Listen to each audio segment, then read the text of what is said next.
Renae Marsden was a beautiful, vibrant 20-year-old woman from Sydney, Australia, who had her whole life ahead of her. She had a loving family, a wide circle of friends, and dreams of building a bright future. But in 2013, her life came to a devastating end, a tragic result of betrayal so deep it's hard to comprehend. This is the story of how Renae's best friend, using the cruel guise of catfishing, led her down a path of heartbreak and despair.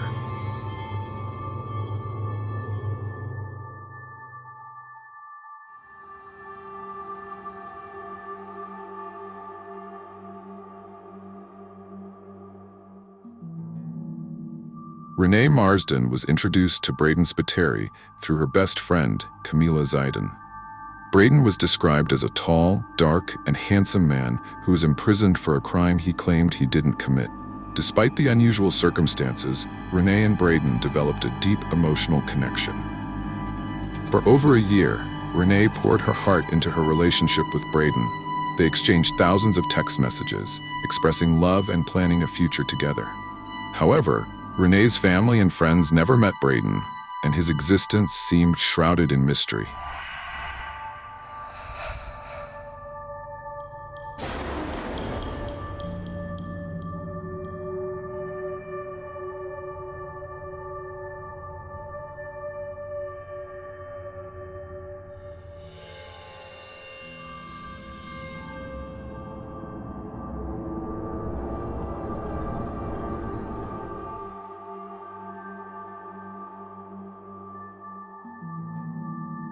What Renae didn't know was that Brayden was not real. He was a complete fabrication created by Camila, her so-called best friend.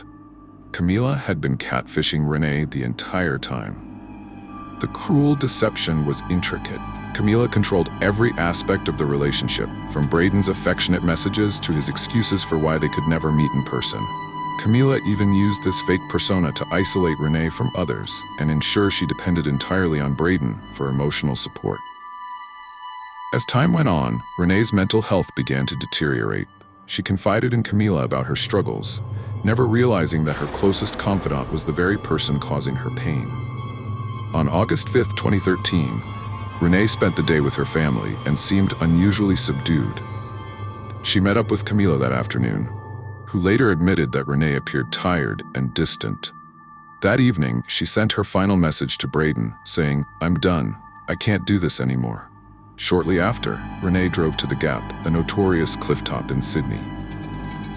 Renae's family reported her missing that night. Tragically, her car was found near the Gap, and it was confirmed that she had taken her own life. Police later uncovered that the final text exchanges between Renae and Brayden, filled with conflict and despair, were all orchestrated by Camila.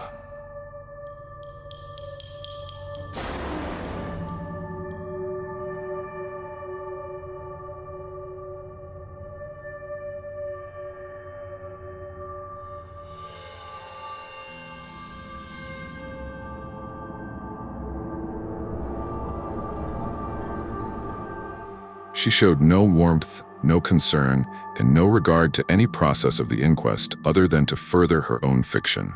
Her evidence can only be described as disingenuous at best and ultimately nothing but a pack of lies. The Marsden family has campaigned for law reform to specifically address catfishing, but Truscott said further examination of the issue was required. She recommended Marsden's case be used as part of the Justice Department's review of non-physical family violence. Marsden's mother said a Renae's law could help other families. "Renae hasn't died in vain, I'll make sure of that," Teresa Marsden said outside court. "We can't allow this to happen to any other kid. We have to protect other victims." Renae truly believed Brayden was real. Exactly how the relationship broke down on the day of her death remains unclear, despite phone records showing a flurry of messages between Marsden and Brayden. Ziden deliberately and selectively deleted numerous texts and denied knowledge of other key details, Truscott said. Marsden planned to marry Brayden, who she believed was about to get out of prison, having been jailed over the death of his friend in a motorcycle crash and a minor assault. Such motives were clear in her query to the Greek government about whether criminal convictions would hamper getting a visa for their honeymoon, Truscott noted.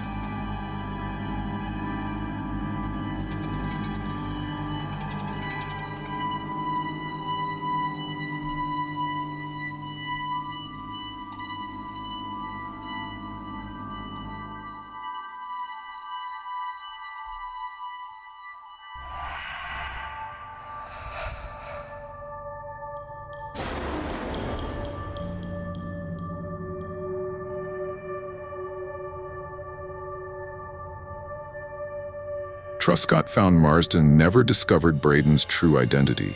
Her jealous friend Zayden, who had long desired an intimate relationship with Marsden. At one stage, Brayden suggested Marsden have sex with Zayden to get her anger out, eliciting the response, no, and a comment about there being no point if it wasn't with a guy.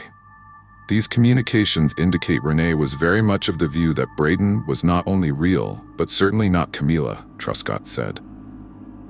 The evidence demonstrated Zayden's catfishing freed her of the jealousy and possessiveness she felt whenever Marsden was in a relationship with a man.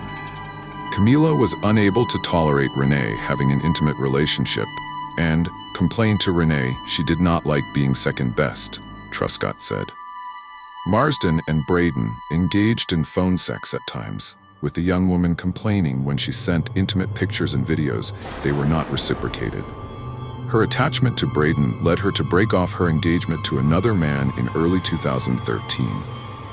Brayden also repeatedly counseled her against breaking off contact with Zayden, who Marsden had said was sometimes verbally or physically abusive. Truscott said it was unclear whether catfishing like that experienced by Marsden would be covered by current laws against using mobile networks to menace, harass, or offend.